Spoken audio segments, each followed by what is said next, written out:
Hi, this is Broderick Brown from Slumlords.com, and today I want to talk to you guys about the power of having your savings account in order. And a lot of times you see on the internet or in this YouTube space people talking about that you need 6 months of savings, and I completely agree. And I was reminded of this fact when recently talking to one of my clients who was dealing with a extreme living situation in which she needed to move. Something happened on a certain day and it was like she needed to move immediately.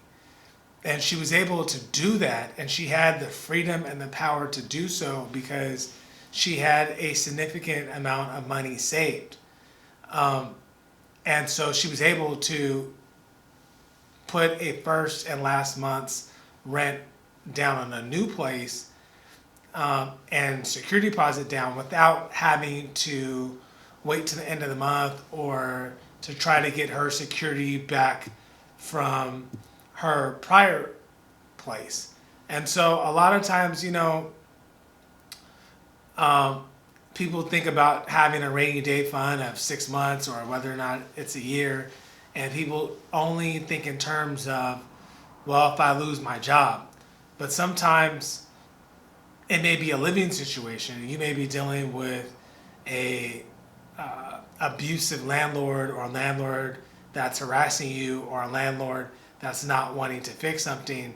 And if you have your savings, proper amount of savings, you can have the freedom to get out of a bad housing situation.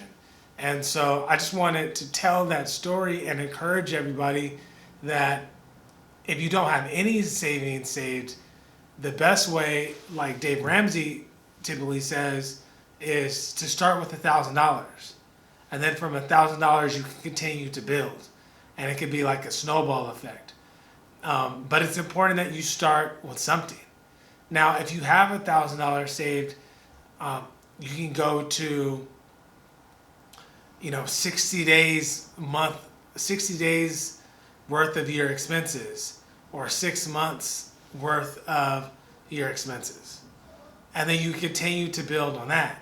Now, once you get up to a certain level of savings that you're comfortable with, then you can start investing. But at the beginning part, you need that savings.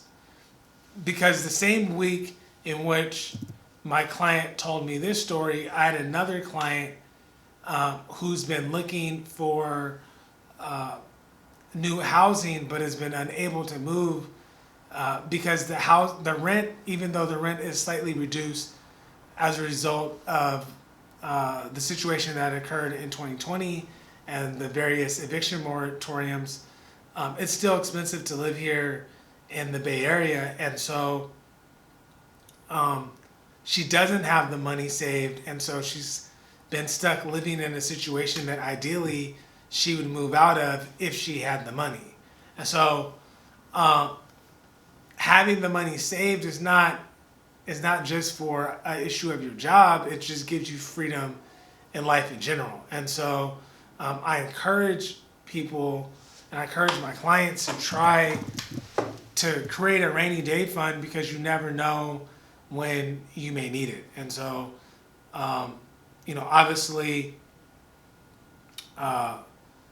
this isn't financial advice, and I'm not a financial expert, and quite frankly, this isn't illegal advice, but I'm just relaying a story and giving you guys commentary on situations in real life where one person does have enough money saved, and that individual has a certain amount of freedom, and a different individual in the same city doesn't have the savings, so they're limited in what they can do to address a poor housing situation besides a lawsuit.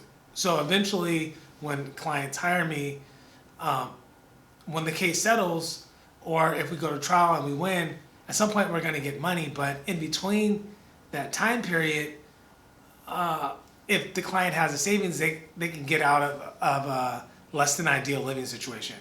So if you have thoughts on this, I'd like to hear your thoughts on in the comments about how much typically do you believe that someone should have saved, and how much do you have saved? Do you have 6 months?